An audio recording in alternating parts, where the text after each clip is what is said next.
Assalamualaikum warahmatullahi wabarakatuh. Perkenalkan nama saya Liviana Muhayang dan di sini juga ada rekan saya Suci Nurani dan juga Alvina Jasmine. Di sini kami akan mempresentasikan mengenai laporan praktikum analisis sisa makanan atau visual comstock dengan metode food weighing atau yang sebagai gold standard. Berikut ini merupakan latar belakang dan tujuan dari praktikum ini. Untuk latar belakangnya sendiri adalah metode visual comstock ini digunakan untuk menilai sisa makanan secara cepat dan efisien yang sering juga digunakan di fasilitas pelayanan kesehatan. Metode ini tuh memperlihatkan jumlah makanan yang bisa juga digunakan dalam bentuk skor atau dikonversi menjadi gram. Berbagai skala digunakan mulai dari 3 sampai 7 poin. Saat ini dokumentasi foto sering ditambahkan untuk meningkatkan akurasi. Metode ini tuh memiliki beberapa kelebihan dan juga punya kekurangan, yaitu akurasinya itu sangat bergantung pada keterampilan enumerator karena pengamat dapat menaksir berlebih atau overestimate ataupun kurang atau underestimate. Dengan demikian tujuan dari praktikum ini tuh yaitu memahami prinsip dasar metode visual Comstock sebagai teknik penilaian sisa makanan, menghitung asupan gizi individu berdasarkan metode visual Comstock, membandingkan hasil pengukuran asupan gizi menggunakan metode visual Comstock skala 4, 6, dan 7 dengan weight food record serta menilai kesesuaiannya terhadap angka kecukupan energi pasien dan angka kecukupan gizi 2019. Lalu 4, membandingkan hasil pengukuran metode visual Comstock antar pengukur, menganalisis hasil pengukuran sisa makanan antar skala visual Comstock, dan yang terakhir membandingkan hasil metode visual Comstock terhadap metode penimbangan langsung untuk mengetahui akurasi penafsiran visual. Next. Nah, metode yang kita gunakan yaitu praktikumnya itu dilaksanakan di hari Senin, yang dimana terdapat 3 pengukur, yaitu saya sendiri, Alvianella, sebagai pengukur 1, lalu Suci Nurani sebagai pengukur 2, dan Albina Jasmine sebagai pengukur 3. Alatnya itu ada bermacam-macam termasuk formulir Comstocknya itu sendiri, dan terdapat juga bahan yang mencakup makanan padat, lunak, serta cair. Visual Comstock sendiri itu kita menggunakan estimasi secara visual oleh enumerator dengan penggunaan skala 4, 6, dan 7. Lalu terdapat juga metode food weighing, yang dimana kita tuh metode penentuan konsumsinya itu dengan menimbang dan mencatat seluruh makanan yang dikonsumsi pasien sehingga memperoleh data asupan yang akurat.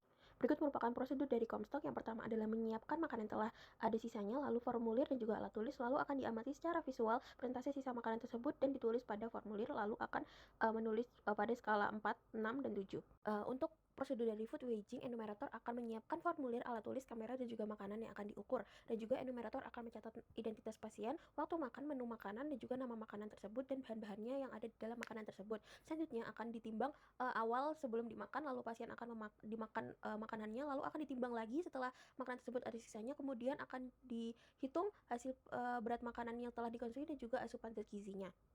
Baik, yang selanjutnya yaitu terdapat biodata pasien dengan nama lengkap yaitu Khaira Kalisaraf dengan usia 20 tahun, tinggi badan 160 cm dan juga berat badan 60 kg. Kemudian untuk IMT sendiri yaitu sejumlah 23,4 dengan energi aktivitas fisik sejumlah 2.440. Itu merupakan hasil dari perbandingan visual Comstock dengan food weighing dari ketiga skala dan juga 3 responden. Merupakan hasil analisis makanan padat, di mana hasil pengukuran makanan padat dengan 3 skala visual Comstock oleh 3 pengukur menunjukkan adanya konsistensi yang baik. Estimasi energi, protein, lemak, karbohidrat, dan juga serat relatif lebih stabil antar pengukur meski masih di bawah nilai WFR. Karbohidrat memiliki nilai tertinggi dengan kecukupan 29 hingga 36%, sedangkan serat paling konsisten dengan nilai 25 hingga 32%. Dengan demikian, secara keseluruhan, metode ini dapat dikatakan stabil dan juga konsisten, namun porsi yang dikonsumsi pasien masih belum memenuhi kebutuhan harian dan juga akurasinya belum setara. Berikut merupakan hasil analisis dari makanan lunak, di mana pada hasil ini menggunakan 3 skala visual Comstock juga oleh 3 pengukur yang menunjukkan adanya pola makan penilaian yang relatif konsisten dalam menilai kecukupan zat gizi yang dapat dikatakan mendekati SWFR sebagai gold standar. Estimasi energi berada pada kisaran 239 hingga 258 kcal yang sedikit di bawah WFR. Kemudian sehingga persentase kecukupan energi ini hanya sejumlah 10 hingga 13%. Pola serupa juga terlihat pada protein, yakni sejumlah 11 hingga 14%, lemak sejumlah 6 hingga 8%, dan juga karbohidrat sejumlah 14 hingga 15%, dengan variasi antar pengukur yang rendah. Nilai serat bahkan hampir identik dengan WFR, yakni sejumlah 0,1 gram. Hasil ini menunjukkan bahwasanya ketiga pengukur memberikan estimasi yang stabil dan tidak ada perbedaan bermakna, namun secara keseluruhan kecukupan energi dan zat gizi makro pasien masih jauh dari optimal.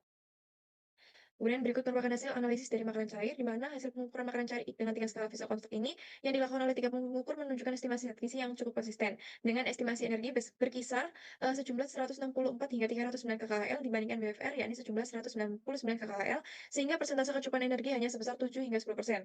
Pola serupa juga terlihat pada protein, lemak, dan juga karbohidrat, dengan karbohidrat menunjukkan proporsi tertinggi, namun persentase kecukupannya tetap rendah dengan nilai 7 hingga 13%. Serta serat menunjukkan bahwasanya variasi paling kecil yang menunjukkan persentase 8 hingga 13%. Dengan demikian, secara keseluruhan estimasi antar pengukur dan skala relatif lebih stabil, tetapi kecukupan zat gizi pasien masih jauh di bawah kebutuhan harian yang menunjukkan bahwa porsi makanan cair yang dikonsumsi belum mencukupi energi dan juga zat gizi makro. Dari hasil analisis tersebut, terdapat kelebihan dan kekurangan dari metode Comstock ini, yang dimana kelebihannya tentunya penilaian cepat, alatnya sederhana, dan biayanya rendah, juga cocok untuk sampel yang besar. Menilai daya terima dan kepuasan terhadap makanan lewat sisa makanan, mengidentifikasikan sisa per jenis makanan, dan mengetahui preferensi dari pasien ataupun respondennya, memperkirakan asupan zat gizi dari sisa makanan, dan yang terakhir, responden tidak terbebani dengan penimbangan atau laporan yang rinci. Akan tetapi, kekurangan dari Comstock ini adalah satu, tentunya membutuhkan enumerator yang terlatih agar hasilnya konsisten dan akurat. Dua, sulit menilai makanan dengan komponen campuran. Tiga, tidak menggunakan konsumsi dari luar institusi atau suplemen sehingga asupan gizi bisa tidak lengkap. Lalu, pelaporan mandiri berpotensi menimbulkan bias ingatan.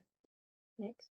Kelebihan dan kekurangan dari food waging yang digunakan sebagai gold standard ini yaitu yang pertama kelebihannya tentunya akan lebih akurat karena makanan ditimbang secara langsung, lalu data hasil penimbangan ini bersifat kuantitatif sehingga lebih presisi dibandingkan metode lainnya. Yang ketiga dapat mengurangi bias subjektif dari penilaian visual atau ingatan subjek. Akan tetapi prosesnya ini tentunya memakan waktu dan membutuhkan peralatan tambahan yaitu timbangan digital. Dapat mengganggu pola makan alami peserta karena mereka harus mengizinkan penimbangan makanan, lalu yang terakhir tidak praktis untuk digunakan dalam skala besar atau dalam penelitian populasi besar. Next.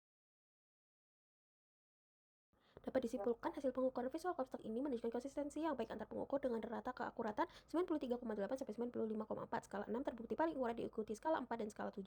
Namun meskipun stabil, metode ini masih dapat over ataupun underestimate terutama pada makanan padat dan cair dibandingkan dengan food waging. Perhitungan makronutrien juga belum memenuhi kebutuhan harian dari pasien. Dengan demikian, visual Comstock praktis sebagai alat screening namun tidak dapat sepenuhnya menggantikan penimbangan langsung untuk data gizi yang presisi. Terima kasih. Wassalamualaikum warahmatullahi wabarakatuh.